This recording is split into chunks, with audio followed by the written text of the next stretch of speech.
እኔ ወይዘሮ ሰላማዊት እባላለሁ የሶስት ልጆች እናት ነኝ።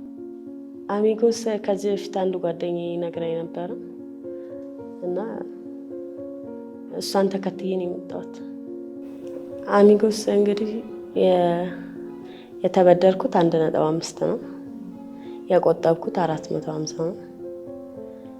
ያው በ4 ወር ጊዜ ውስጥ ነው ያገኘሁት። የገዛው ሱዙኪ አልቶ መኪና ነው። ኮድ 3 አድርጌ ራይድ ለመስራት ነው። ተበድሬ አላውቅም። ብድርም ሲባል በጣም ነው የምፈራው። አሁን ግን እንደፈራሁት አይደለም፣ በጣም ቀላል ነው። መኪናው ራሱ ሰርቶ ነው የሚከፍለው።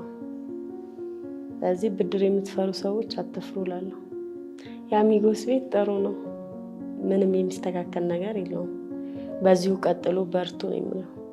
ቀጣይ እንግዲህ ይሄንን ጨርሼ ሌላ ለመበደር አስባለሁ፣ ለሌላ ስራ። አሚጎስ ፈጥኖ ደራሽ።